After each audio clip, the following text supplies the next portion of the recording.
السلام علیکم ویورز، میں ہوں ہومیوپیتھک ڈاکٹر انور خان۔ آج کا ہمارا ٹاپک ہے ہومیوپیتھک میڈیسن نکسوامی کا۔ نکسوامی کا روزمرہ کی استعمال ہونے والی ہومیوپیتھک کی بہت بڑی میڈیسن ہے۔ نکسوامی کا کو پولیکریسٹ میڈیسن بھی کہا جاتا ہے۔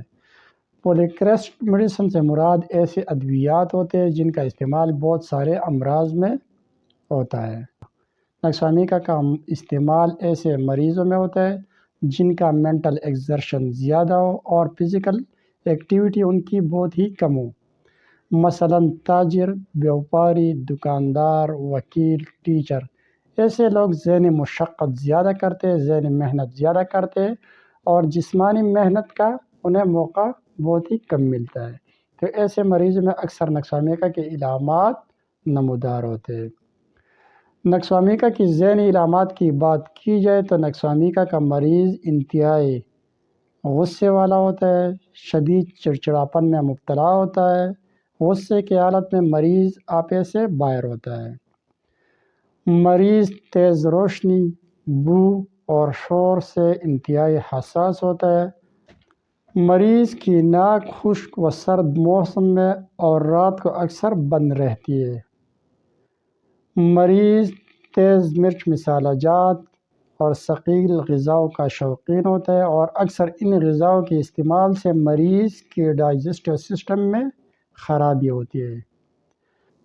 مریض خونی و بادی بواسیر میں مبتلا رہتا ہے، خاص کر بادی بواسیر میں، جب مریض کے بواسیر کی حالت میں خارش بھی مریض کو ہو، تو ایسی حالت میں اگر دیگر علامات ملتے ہو تو نکسوامی کا بہت ہی اہم میڈیسن ہے۔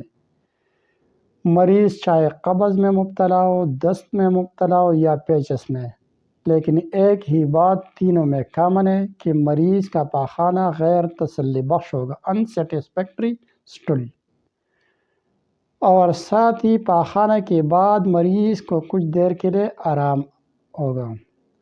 مریض کی کمر میں درد آدھی رات کے بعد خاص کر 3 بجے ہوتا ہے۔ درد اتنا شدید ہوتا ہے کہ مریض لیٹے لیٹے سائیڈ نہیں بدل سکتا۔ سائیڈ بدلنے کے لیے پہلے مریض کو بیٹھنا پڑتا ہے، بیٹھے بیٹھے سائیڈ بدل کر پھر لیٹ جاتا ہے۔ ایسی خواتین جن کے مینسز irregular ہو اور لمبے عرصے تک جاری رہے اور دیگر علامات نکسوامی کا کے ان میں ملتے ہو تو نکسوامی کا بہت ہی ایفیکٹیو میڈیسن ہے ان میں۔ نکسوامی کا مریض رات کو جاگتا رہتا ہے۔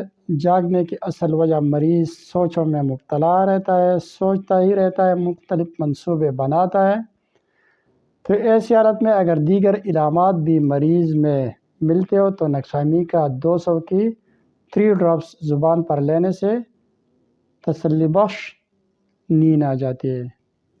ایسے مریض جو آدھی رات کے بعد جاگ جائے اور پھر انہیں نیند نہ آتی ہو تو ایسی حالت میں بھی اگر دیگر علامات ملتے ہو تو نکسوامی کا بہت ہی ایفیکٹیو میڈیسن ہے۔ نکسوامی کا کے مریض کی علامات میں اضافہ سرد و خشک موسم میں، کھانا کھانے کے بعد، چھونے سے، شور سے، تیز روشنی سے، بو سے اور تمباکو نوشی کے استعمال سے ہوتا ہے۔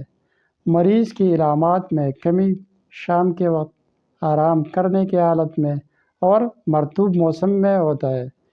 ایک اور بات یاد آ گئی، ایسے مریض جن کا نظر کمزور ہو اور نظر کی کمزوری کی اصل وجہ تمباکو نوشی کی زیادہ استعمال ہو تو ایسے مریضوں کو نکسوامی کا دینا چاہیے اگر دیگر علامات میچ کرتے ہو۔ نکسوامی کا استعمال 6x 30C 200C 1M اور cm تک ہو سکتا ہے، لیکن استعمال کا صحیح یوز ایک ہومیوپیتھک ڈاکٹر ہی بتا سکتا ہے۔ اگر آپ میں سے کسی کو کوئی بھی ذہنی و جسمانی مسئلہ ہو، ہمیشہ اپنے قریبی ہومیوپیتھک ڈاکٹر کے کلینک پر جا کر ان سے اپنی علامات کے مطابق میڈیسن لیں، سیلف میڈیکیشن سے پرہیز کریں۔ اگر آپ کو یہ ویڈیو پسند آئی ہو تو ویڈیو کو لائک اور شیئر کریں، چینل کو سبسکرائب کریں، کیونکہ اس چینل پر میں ہیلتھ سے ریلیٹڈ ہومیوپیتھک میڈیسن کے بارے میں بتاتا رہتا ہوں۔ شکریہ۔